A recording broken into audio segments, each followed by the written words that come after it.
Hi friends, मैं हूं माने। Welcome to movie shoovy. अगर आप अपने आप को मूवी लवर खिलाते हो तो दो काम कर लो। पहले तो चैनल को सब्सक्राइब कर लो। On the lighter note, on the heavier note, जो मैं मूवी देख के आया हूं ये काफ़ी हैवी ऑन योर हेड है बस्टर, और इसमें आप काफ़ी ज़्यादा ओपिनियनेटेड भी हो सकते हो। तो अगर आप बैक टू बैक मूवीज़ देखना पसंद करते हो जैसे कि मैं करता हूँ, तो पहले आप बस्तर देख लो, फिर उसके बाद योद्धा देख लेना। थोड़ा मूड लाइट हार्टेड हो जाएगा।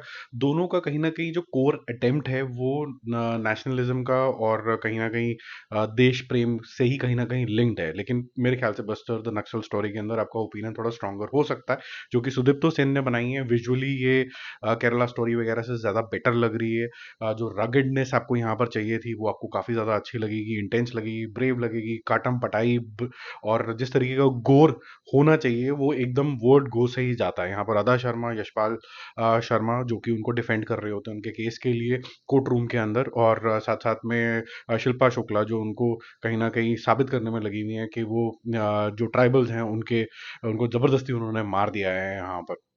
ठीक है, तो ये सारा जो कोर्ट रूम ड्रामा ये अचानक से शिफ्ट हो जाता है विलेज एरिया के अंदर, जहाँ पर आपको छत्तीसगढ़ का बस्तर डिस्ट्रिक्ट दिखाया जाता है और काफ़ी ज़्यादा क्रूएलिटी दिखाई जाती है जिससे आपके रोंगटे खड़े हो जाते हैं।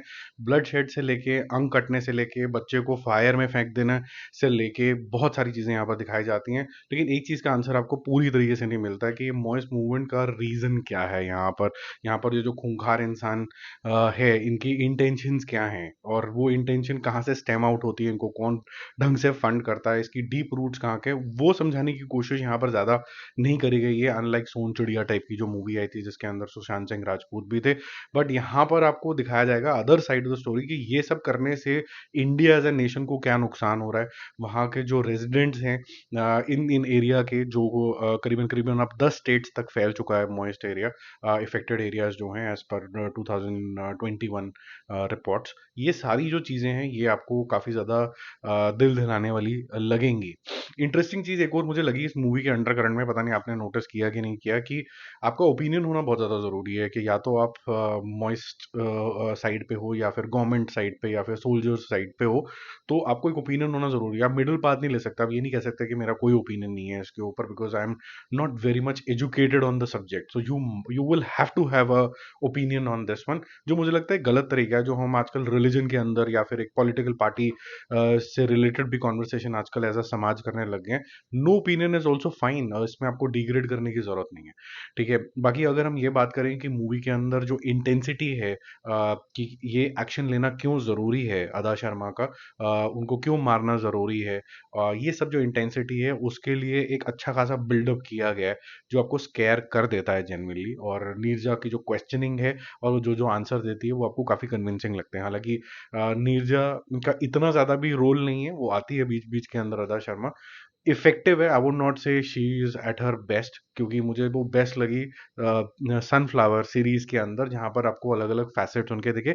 यहाँ पर any good heroine could have done the thing. Lanka Reddy आपको कहीं ना कहीं स्कैरी लगेगा एज अ एंटागनिस्ट, और उसका जो वे ऑफ टॉकिंग है उसी के अंदर ही एक घिन आपको लगने लग जाएगी, जिससे आपको लगेगा कि ये जो मूवी है, जो इसका पर्पस है डिपिक्शन ऑफ द इंटायर अत्याचार, वो आपको एकदम सही लगने लग जाएगा। ठीक है, तो जो मेरे ख्याल से ओवरऑल बेसिस पे अगर आप इस तरीके के कन्फ्लिक्टिंग एरियाज को लेके, कन्फ्लिक्टिंग ओपिनियंस को लेके अगर आप इंटरेस्ट रखते हैं, आपका पॉलिटिकल माइंडसेट है, या फिर आप मॉडल का माइंडसेट नहीं भी है, या फिर आप जैसे मेरी तरह हैं, आप ये चाहते हैं कि इस तरीके की कोई भी भसड़ ना हो, चाहे किसी कोई भी रीजन रहा हो, कोई भी पार्टी सही हो, चाहे गवर्नमेंट सही हो, चाहे मॉइस सही हो, लेकिन मिल बैठ के, आमने सामने बैठ के, एक सभ्य समाज की तरह आपको सॉल्यूशंस निकालने चाहिए। Killing one resident of India and trying to find a solution is no solution, वो आतंकवाद के जोन के अंदर चला जाता है, मेरा ये मानना है।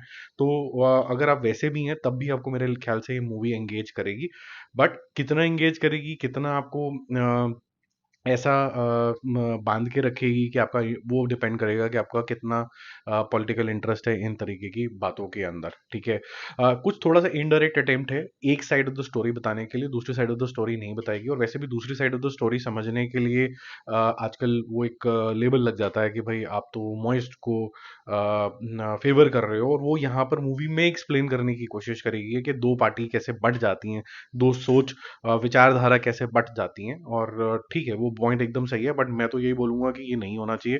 और कोई भी चीज़ जो इंडिया को बाँटती है, लोगों को एक-दूसरे से भिड़ाती है, दैट शुड नॉट हैपन।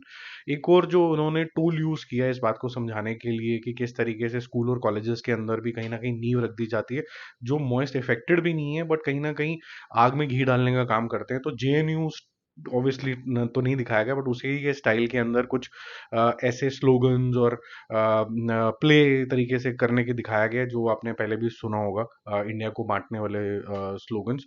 और जब 76 जवान का यहाँ पर किलिंग दिखाते हैं, जो आपके यहाँ रोंगटे खड़े हो रहे होते हैं और एक जगह आपको घिन आ रही होती है कि why are they celebrating the killing of 76 soldier which are Indians, तो वो थोड़ा सा आपको लगेगा।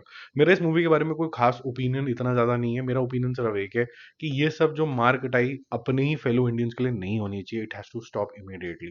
ठीक है, मेरा मूवी शूवी स्कोर इसकी मेकिंग के पॉइंट ऑफ व्यू से, क्योंकि विजुअली आपको उस जोन के अंदर लेके चला जाता है, आपको घिन के जोन के अंदर लेके चला जाता है, आपको इतना मोटिवेट कर देता है कि इन लोगों का खात्मा होना जरूरी है। तो उसमें आपको एक इफेक्टिव स्टोरी टेलिंग चाहिए होती है, जो मेरे ख्याल से विपुल का जो विजन है कि भाई ऐसी जितनी भी स्टोरीज हैं उन पे उनको बाहर निकालना चाहिए, और सुदीप्तो सेन ने एज अ डायरेक्टर अच्छा काम किया। ये मेरे ख्याल से और टाइटर हो सकती थी। हालांकि 2 घंटे की मूवी है, लेकिन बीच बीच में कुछ अननेसेसरी, जब आपने गोर दिखा दिया, आपने ये दिखा दिया चीज़ें कि बच्चे को भी ले जाते हैं कि और नक्सलाइट कैसे पैदा करेंगे, और नेक्स्ट जनरेशन को भी घर का एक बच्चा जाएगा ही जाएगा, ये सारी चीज़ें हो चुकी हैं ऑलरेडी मूवी के अंदर। You don't have to repeat that. तो वो शायद मैं इसलिए बोल रहा हूँ कि वो आपके दिमाग को फिर जबरदस्ती और घर करती हैं, आपको आगे बढ़ने पे मजबूर नहीं करती हैं। आप वहीं पर ही स्टक रह जाते हो उस थॉट प्रोसेस के अंदर। मेरा मूवी शूवी स्कोर इसके लिए रहेगा 3 out of 5, 3 stars out of 5। और उसका एक रीज़न बड़ा स्ट्रांग है कि यहाँ पर अगर मैं अपना ओपिनियन एज अ टेररिस्ट देख रहा हूँ, लेकिन अगर उसके और थोड़े रीजंस और हो जाते, वहाँ की क्या ह्यूमन साइड है, तो मेरा जो ओपिनियन होता और स्ट्रांगली फॉर्म होता। अभी भी बहुत स्ट्रांगली फॉर्म हुआ, लेकिन और स्ट्रांगली फॉर्म होता अगर back story of this moist और उनके रीजंस क्या हैं, और ये एक माओवादी क्यों शुरू हो गया, और ये जो नक्सलाइट एरिया है ये क्या है, क्यों है, ये जो है ना, ये ज़्यादा एक्सप्लेन नहीं किया गया है। तो आप वन साइड में as very strong emotion for your country बिल्कुल बिलीव करते हो कि ये हट जाना चाहिए, बट वहाँ ये हुआ क्यों है, थोड़ा जो इंट्रीगिंग माइंड होते हैं, स्मार्ट माइंड होते हैं, थिंकिंग माइंड होते हैं, वो कहते हैं पूरा आंसर मिला नहीं मेरे को। तो उस वजह से 3 आउट ऑफ 10 थोड़ी सी इनकम्प्लीट लगती है उस सेंस में स्टोरी। बट अच्छी चीज़ ये है कि ऐसी स्टोरीज बाहर आनी चाहिए मेरे ख्याल से। जो ये जो हो रहा है, ये इसको कहीं स्टॉप करने में कहीं ना कहीं मदद करे। जो पब्लिक है उनके भी ओपिनियन बने, जितने ज़्यादा ओपिनियन बनेंगे वो कहीं ना कहीं प्रेशर डालती है गवर्नमेंट के ऊपर कि इसको बेंड करो। ठीक है, जैसे कश्मीर के ऊपर चीज़ें बनी और फिर कश्मीर एक किस्म से ढंग से जेन्युइन तरीके से इंडिया के साथ जुड़ गया।